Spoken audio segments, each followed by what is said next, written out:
Good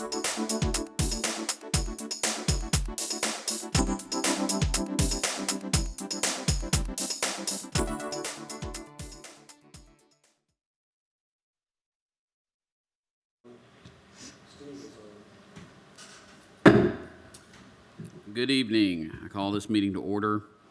Let's do a roll call for those participating by teleconference. I will call the names of the members, and if you are on the conference call, please signify by stating present. Vice Mayor Brown.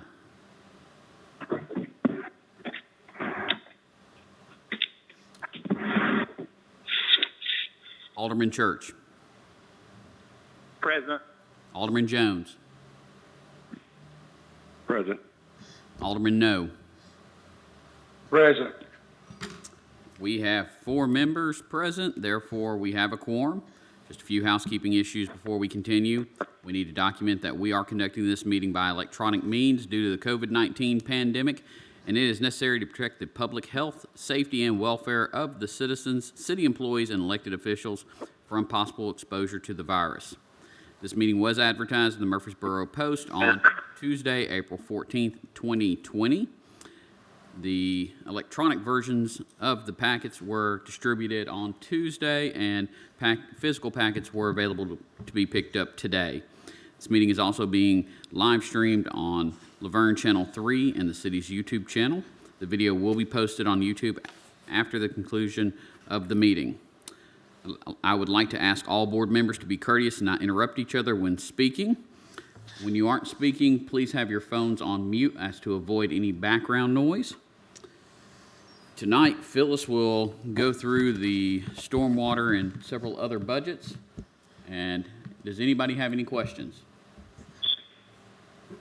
Phyllis, turn it over to you. Thank you, Mayor. The first fund that we're going to go over tonight is the State Street Aid Fund. You'll notice in the spreadsheets that I have provided to you, I have given you 3 years of the previous year's actuals, and then the forecast for this year, the budget for last year, and then the upcoming projected budget. For excuse me, I'm getting a lot of feedback and echo. I can't understand what she's saying. Okay, again, if everyone would please make sure you have your phones muted. That will prevent that echo. If you're viewing this both on your phone and a computer, make sure that the computer is muted. This way you don't have that feedback. Phyllis? Okay. Is this any better?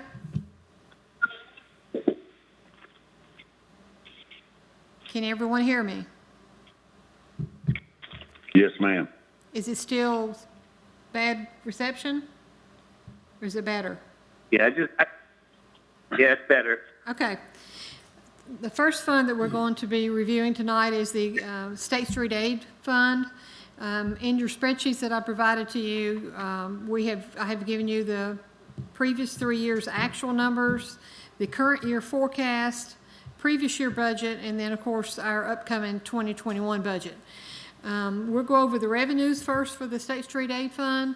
For state gasoline and motor fuel, of course, we all know that fuel taxes have gone down, possible fuel usage is going down, and therefore we did take the budget down some. We're only projecting about $1,032,000, whereas we were projecting about $1,003,000 for this year, so we've taken it down almost $300,000.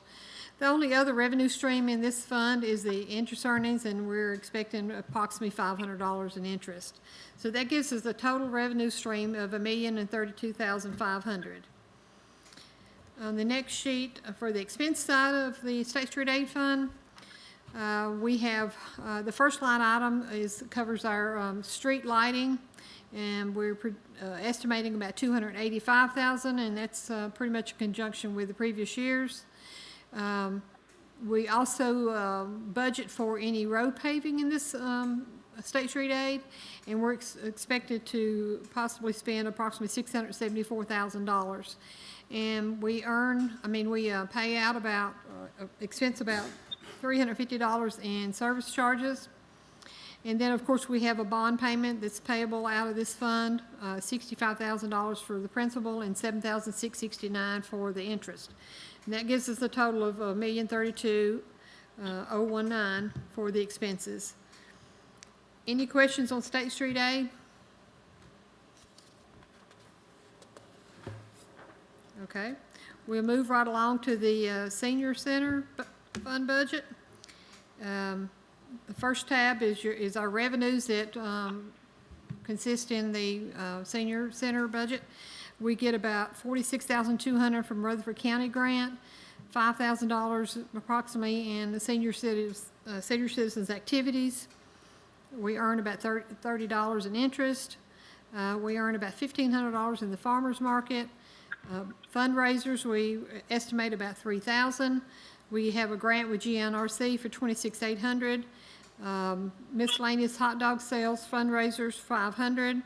And then the general fund donates $104,240. If we skip to the next tab, which is the expenses, the first line item is our wages. These wages are paid out of Parks and Rec, therefore we have to reimburse Parks and Rec. And those wages are approximately $104,240, and that covers our 2 full-time employees and our part-time person. We have postage that comes out of this department, and we budgeted about the same as last year, which is pretty consistent with the previous years. Electricity, we budgeted $6,500, kept that budget the same. Previous years, right around that area. $500 for water, kept it the same. Fuel, this gas would be like their natural gas for heating. We left it at $1,700. Repair and maintenance service, $3,000. Repair and maintenance building, $1,500. Meals and entertainment, $300. Office supplies and materials, we estimate about $1,200. Small lines of equipment, we did increase that a little bit for a couple of little small purchases they've requested, which is a mixer and a freezer. Operating supplies, we kept it the same at $1,500. Food, we lowered it just a little bit to $14,200. Janitorial supplies, $800. Fuel for vehicles, $1,800. Bank service charges, $500. Programs, $7,000. The senior flower fund, $800, and the lunch fundraiser expenses, about $300. That leaves us with a budget of $152,940. Our previous year budget was $172,071, and the difference would be in the previous year when we had budgeted for that new full-time position, we budgeted with the maximum amount of benefits that employee would have, which would be family coverage, and the position was filled and the person was not, did not select the family coverage. They only have individual coverage. So that's where the $20,000, most of the $20,000 difference is.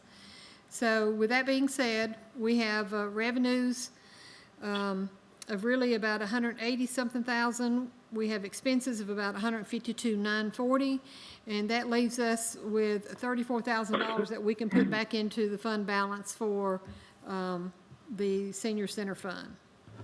Anybody have any questions? Alderman, no, Phyllis, I'm just curious. I know it's not a big amount, but I am curious. How come we lowered the food amount $800? When I talked to Melissa, she said they're getting a lot more donations of food, and she felt like we could lower that just a little bit. And if you look at how we're trending this year, we're only trending at about 13,000. So she felt like we felt like we could lower that just a little. Okay, thank you. Uh-huh. Any other questions? Okay, we'll move right along to the drug fund. The revenue stream for the drug fund comes from state court fines. We estimated about $18,000. We lowered that a little bit because in the previous years it's been trending downward a little bit. Impound fees, these are fees that we collect from when we confiscate vehicles and we have to impound it in our lot, and we charge that back to anyone that picks up their vehicle. Forfeitures, this would be any cash that's been awarded to us through the court system on any seizures that we have taken in during the year. Interest earnings, we earn about $60 in interest, and then we always transfer $30,000 to the drug fund every year to help out with their expenses because they are a low revenue generating fund. And so that gives us about right at about $90,000 in revenues. And if I look over here, go over to the expenses, we generally spend, or we're talking with the chief, we're going to spend approximately $10,000 on education, and that would be for the SWAT team. We anticipate spending about $2,000 for membership and registration fees, about $1,000 on repair or maintenance on any seized vehicles that we might need to do. Towing services, this would be only for the drug portion. This would not be for the DUI portion. The chief had requested a $12,000 again in his budget for travel for our officers in that department. And then we have we lowered the weapons, the small items of equipment. We lowered that, and the reason we had to lower that is this fund, the drug fund, we don't have a large fund balance in this fund, and the funds, the money that we do have in the bank, a lot of it hasn't been awarded to us, and right now I think we only have somewhere around about $80,000 in that fund that has been awarded to us this year that we can operate off of. So we did have to lower a few line items because of that. Operating supplies, the chief requested about $5,000. We lowered the firearm supply by $5,000 to with a budget of $20,000. Bank service charges, we estimate about $1,100. We generally contribute to the Tennessee Association of Chief of Police and the Tennessee Public Safety Network and the Child Advocacy Center. That totals about $16,000, and if you'll notice that those three or those are all on the nonprofit sheet. We allocated $10,000 to the DARE program. This is for their educational program that they host. That gives us a total budget of $88,100. And we had a little over $90,000 in revenues expected, so that gives us a little bit of a surplus of $2,960. Any questions on the drug fund? Phyllis, I have a question about Yes. revenues, and I know we've discussed previously over the years about a federal case that we've been waiting for award. Did that ever happen, or is that still pending out No, there? and that would be under the Equitable Sharing because we share those federal revenues, and that which would be the next fund that we're going to discuss. But no, we have not seen any large deposits, and I think that was a 2016 case. So I don't, we. Phyllis, can you hear me? I can. Okay, I just wanted to make sure that my attendance was marked down. I don't know if you've been able to hear me prior to now. Sorry for the interruption. Go ahead. When the mayor did roll call, I don't think he heard you respond, so he'll. I got your message, and Bruce has already got that recorded. Did you hear that? Thank you. Okay. And we'll talk about that when we get to Equitable Sharing, but no, we have not seen that. Any other questions in the drug fund?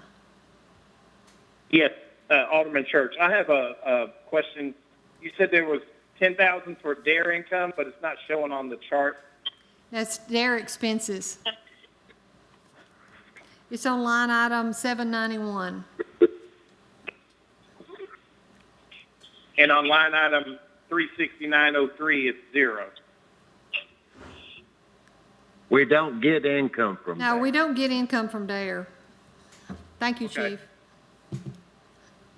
And Mayor, that case is still pending in very south part of Florida, and everybody is still waiting to hear something from that one. It's been held up and held up. Yes, sir. But until that federal case is settled, we still won't know what we may or may not. Thank you, Chief. Our next fund is our Equitable Sharing, and this is, of course, the fund that we share revenues in different cases with the federal government. We anticipate sharing in about $80,000 for the next year, and this number can go up and it can drop down. It's kind of an unknown. We just kind of looked at what we've done in previous years and come up with the best guess estimate. We do anticipate about $100 in interest earnings, and if I skip over here to the expense tab, basically we're not budgeting for anything except for undercover operations and bank service charges, and that totals $30,040.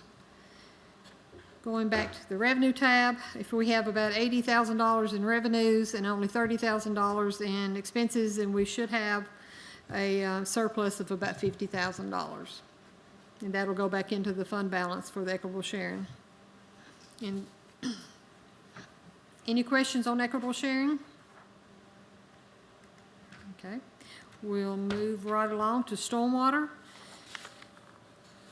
We'll talk about revenues for Stormwater, of course, consist of about $1,800 in interest income, and then, of course, we have the residential and non-residential stormwater fees. Residential, we're budgeting about $570,000, and then on the non-residential, about $675,000, and we base that on conjunction of prior years' averages. We do collect some penalties and late fees. We're anticipating about $17,500 for that, and we anticipate about $168,000 that will, let's see which way this goes, that we will need to take about $168,000 out of fund balance to balance this budget. If we look over at expenses, we have, of course, wages, and they're pretty consistent with last year, plus or minus a few dollars here and there. We did take the salary. The only reason the salaried line come down is because if we hire somebody, they probably won't come in at the same rate as the person that was in that position before.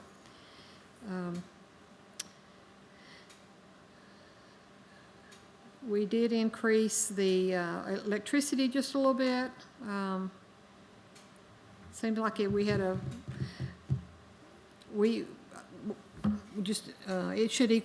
should average about $9,000 for the electricity for the for the stormwater.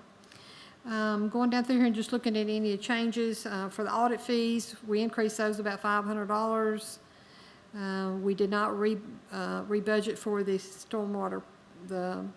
stormwater projects, and we did remove the master plan out of line item 259.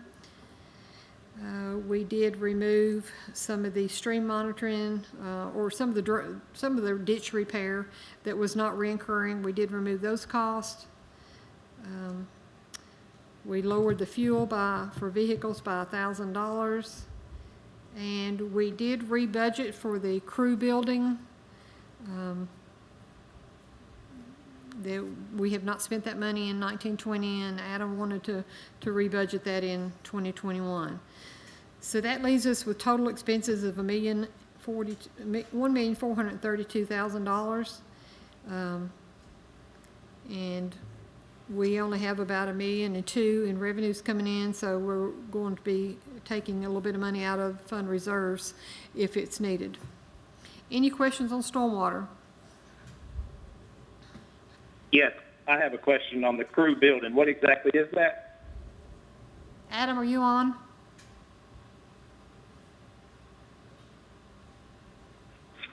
Hi, Phyllis, board. Yeah, I'm on. Can everybody hear me? Yes, we can hear you. Yes. Yes. The crew building was budgeted last year to build a space for basically the stormwater crew since our lease is expiring with Mr. Purtle. We still don't have any resolution on what's going to occur with Mr. Purtle. The current train of thought is that he might be willing to lease us that space temporarily. We're not entirely sure how long that'll be for, and of course the other part of the thought process is if the city does elect to go ahead with a public works structure, if we elect to move the stormwater crew into that, that would be a portion of their contribution toward the building. So those are kind of the two or three options currently on the table. We just want to have it budgeted one way or the other. So that $350,000 is when it was discussed to put it up next to the Parks and Rec building off of Sand Hill, correct? Yes, that was one option. I think that was the only option at that time. Is that correct, Bruce? That was one of the options that we'd looked at. That was specifically what we had talked about for last year, but, since. Yeah, so for the record, the $350,000 that was budgeted, that was put in last year was for the building at the Sand Hill Parks and Rec location.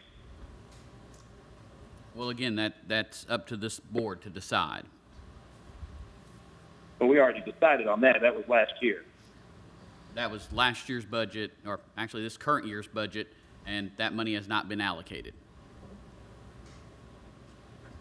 Right. But my question is that's the same money that was allocated to build the building at the Sand Hill Parks and Rec location. Yes, in this current year's budget, yes, that's what the discussion was, but again, that's up to this board to decide.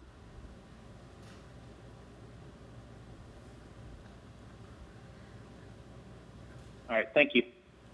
Any other questions? Make sure it's in.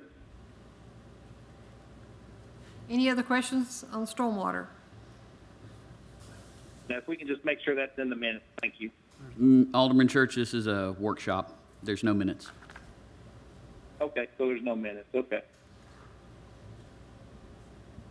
Okay, the next fund that we'll discuss is the streets capital projects. And pretty much what you see here is only the revenues. We have a list of projects that we will be discussing on Monday night, so we haven't put anything into the budget for 2021. The revenues that we expect are sidewalk deposits of around $8,500 for interest income, and then road impact fees, possibly at $500,000, and that's a plus or minus. It's just a rough estimate. And like I said, we don't have any expenses except for service charges built into the budget as of right now. We'll be discussing any projects for capital project streets on Monday night. Any questions? Okay, we'll move right along to capital projects, parks. Pretty much the same situation. We have not discussed the capital yet, so the only thing I have projected is the revenues for capital projects parks, and that's about $30,000 in park impact fees, about $100 in interest income. And we do have about expenses. The only expenses so far that we've added are the service charges for the bank account. Any questions? Okay. And that will bring us to the next fund, which is our police impact fund, which is similar to the previous. And I don't think we have added anything to capital items or capital projects or anything like that to the police impact fund. So we will be putting what revenues basically we earned in 2021 back into the fund balance. We anticipate about $45,000 for impact fees, about $100 for interest income, and then we expect to spend about $400 in service charges. And that will allow us to put about $44,700 back into the fund balance. Any questions on the police impact? Okay, we are moving right along. We'll go to our water and sewer fund. Again, you have 3 years of actual forecast, prior year budget, and then our potential 2021 budget. The first two line items in the revenue stream are the Sprint and the Tower Co. Rent that we get each month. Sprint, we get about $30,000 a year, and Tower Co. we get about $20,000. For metered water sales, we expect to get about $4.9 million next year. In the fire service and hydrant rentals, we expect about 67, which is consistent with what we've done in the previous years. Water inspection fees, we average about 6,000. Backflow device, we anticipate about 5,000 in the backflow device. We don't have to inspect as many backflows as we have in previous years. The backflow permit fees, we anticipate about $1,500. Disconnect fees, we anticipate about $95,000. We took that down a little bit compared to what we earned in previous year and what we forecasted. We are not sure how long we will be going with waiving the disconnect fees, but this will give us a little bit more accurate budget for the revenues if we don't budget that in there. Late fees and penalties, we took that down a little bit to $100,000. Installation charges, we anticipate about $70,000. That's consistent with what we've done the prior years. Miscellaneous water fees and charges, we anticipate about $15,000. Sewer service charges, we expect that to be about $6.8 million.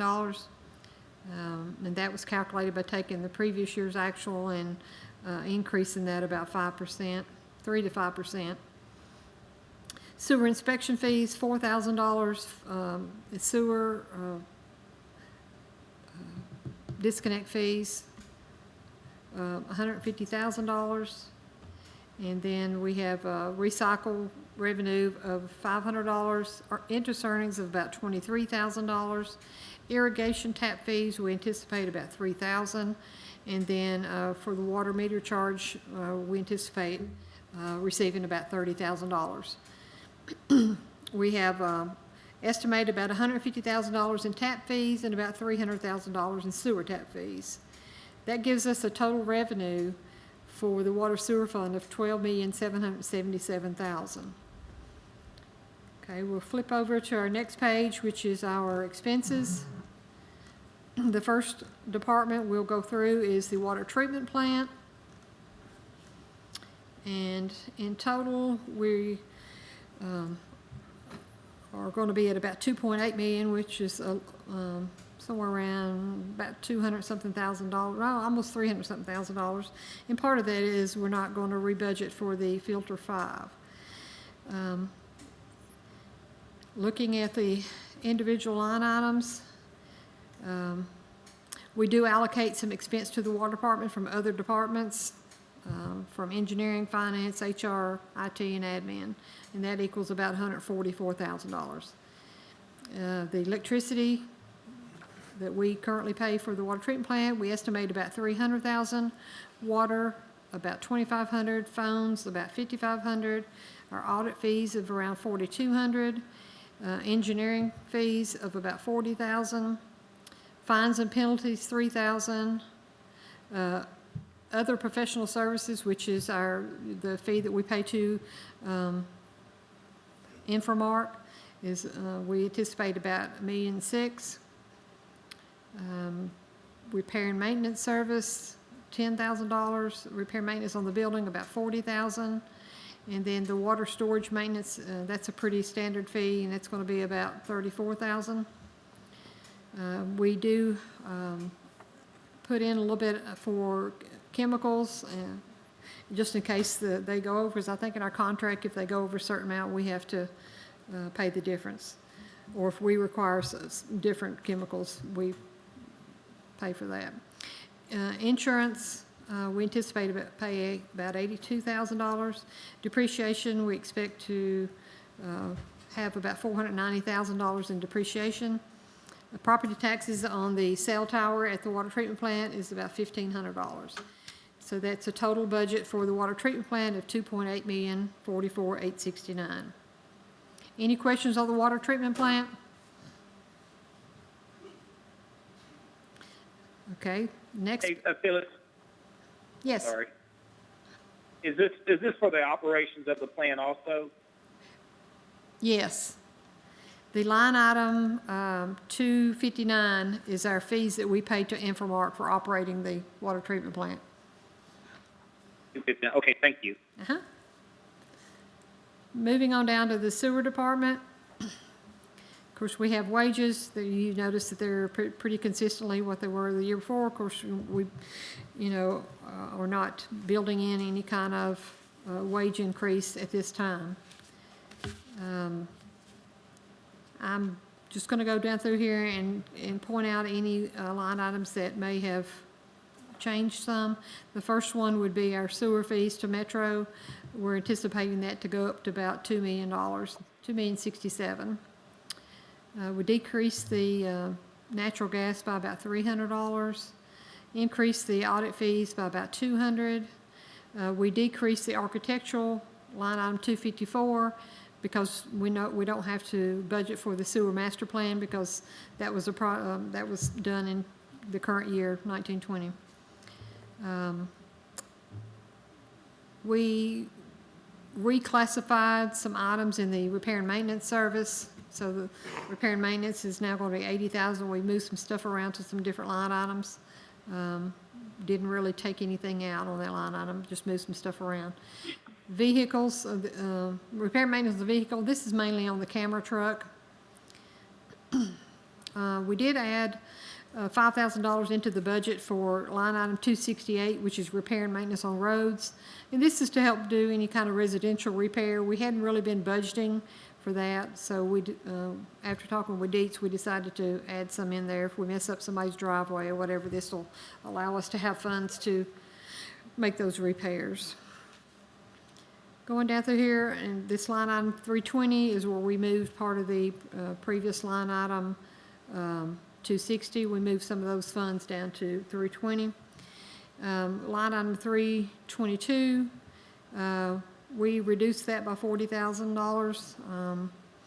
We're just looking at trending at the previous years. We noticed that we're trending downward, so we did reduce that budget. We increased depreciation, and the main reason we increased depreciation is because we completed several projects last year, and when you add more projects to your depreciation schedule, of course, that's going to increase your depreciation expense each year. Mm-hmm. Any questions about sewer? Okay, we'll move on down to the water department. Again, wages we're keeping about the same. I'm just going to go down through here and highlight electricity. We increased that. Looked like last year, and this year we're forecasting a little bit more than what we had been in the past. We reduced the line item 254 because we took out the water master plan. We don't have to rebudget that. We did increase line item 259 by $10,000. By looking at the previous year, it went up, and we felt like we may need to add some more to that. Line item 260, we moved some funds out of that line item down to line item 320. And let's see here. And of course, when you get down to 320, you'll see where we increase that. This is where we move the purchase of meters from one line item to another line item. Okay, moving on down. Depreciation, we had a lot of water projects that completed prior year. And of course, that increased our depreciation for the water maintenance department. Any questions about the water maintenance department? Water billing. Phyllis. Yes. Phyllis. This Go. is Kelvin. What page? I think I was that page was omitted. I don't have it. Okay, it would have been page, 20. It's page 20. Page 20.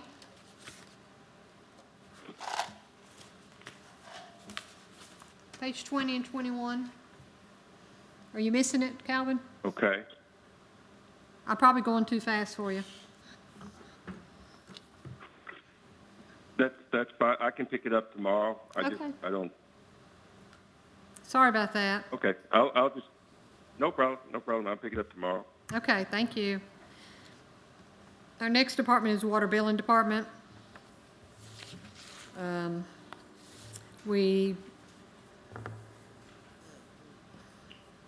just going down through here and looking at any major changes. Health insurance went down, and that's normally because we hire somebody that, when we budget, if we have a vacant position or a new position, we budget it at the highest benefit rate, which would be family insurance. And apparently whoever we hired only has individual single coverage. So that is why that line item, which is line item 142, is lower than it was in the previous years. We did increase line item 211, which is postage. We increased that because we're sending out more mailers now, past due reminders, final billings, things like that.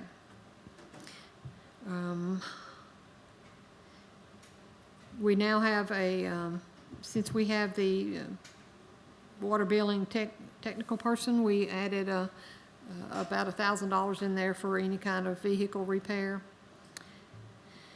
And that basically is about it for the water billing department as far as any kind of increases or decreases. Any questions for the water billing department? And the next little small section is our debt service. We do have to budget for the interest. We don't budget for the principal, but we do have to budget for the interest, and that we anticipate about $520,000. We have about $1,000 in bank service charges, and then we generally write off around $200,000 a year in bad debt. That sums up the water billing department. I want to go back to the summary and recap on the first page, the revenue tab. So with all the revenues in the water and sewer fund, it's $12,770,000. Total expenses are approximately $11.7 million, which means we have a surplus in that fund of approximately $1 million. And I have just a little summary sheet at the bottom. We have approximately $22,000 in cash or in fund balance for the water sewer fund.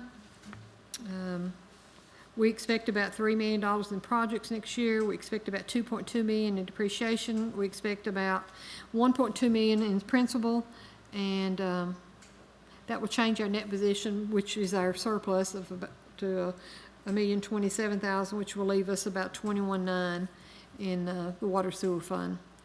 Any questions for the water sewer fund? Okay, that is all of the. I have a question.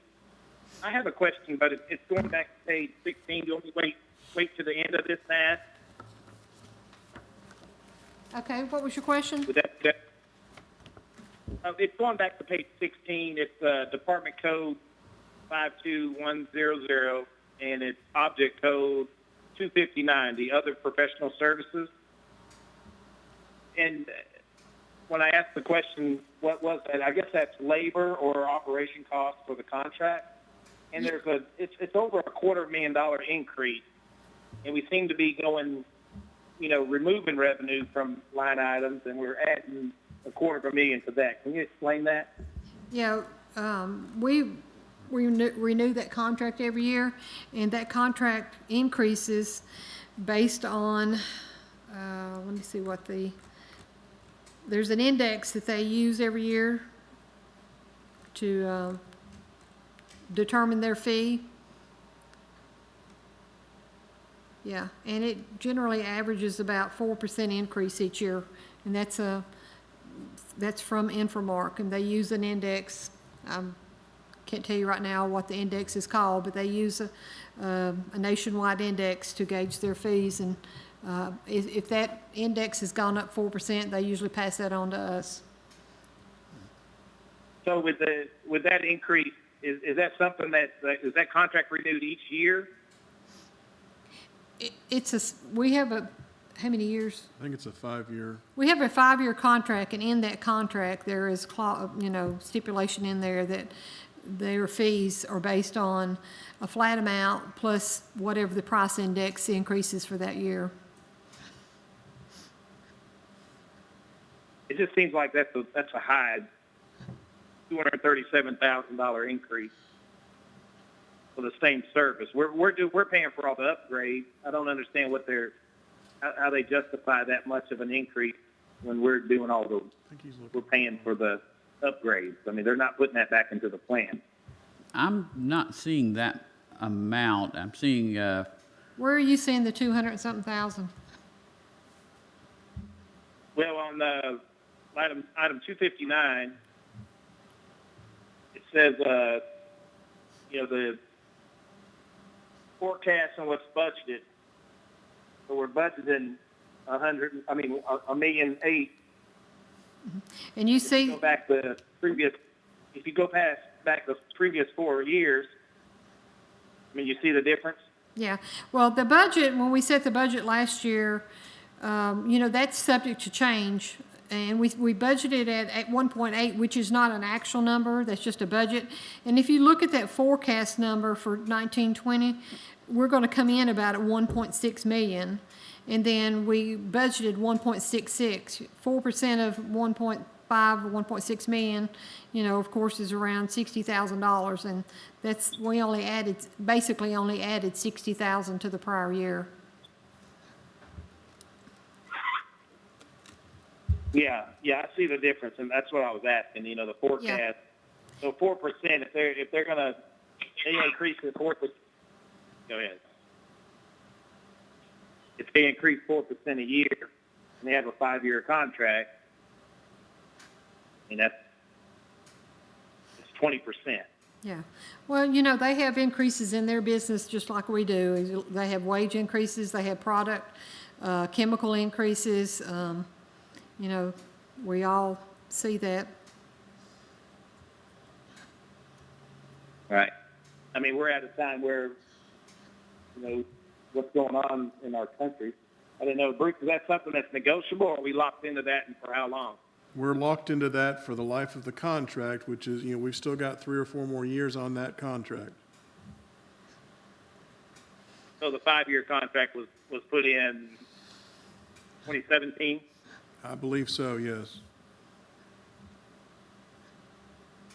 It's 17 or 18. I think it started in 18. Because if I look at the spreadsheets, when they dropped off the electricity and we started picking up the electricity, that was in the 18-19 budget year. And I'm assuming that's probably when we redid a contract. Because the last major change we had with them is where they took electricity out of their cost and passed it back on to us. And we had done that before in the previous years. I'm getting a lot of backup noise. I can't hear what you're saying. again, if anyone would please mute their phone whenever they're not speaking. We were just saying that we think the contract we renewed in 2018, because if you look at these spreadsheets, we go from 1.7 to 1.5, which is a decrease. Yep. And when we redid the last contract, they removed the electricity out of their contract and passed that back on to us for us to pay. Okay. Okay? All right. Well, I'll just, if it's okay, Phyllis, the way we don't take up everyone's time on this, I'll just add this to my a little more questions, and then you can help me understand it a little better later. Sure. All right. Thank you. Thank you. That pretty much wraps up all of our budget discussion for tonight. We do have another budget meeting, a budget workshop on Monday night at 5:30, same time, same way. We will be going over capital items and operating increases, and we'll be going over capital projects. And I will be sending those spreadsheets out probably tomorrow, hopefully before midday. Any other questions, or I'll turn it back over to the mayor? Thank you, Phyllis. Again, we will be meeting Monday via the same methods, electronic methods, 5:30, and we'll go through the Capitol then. Call this meeting adjourned.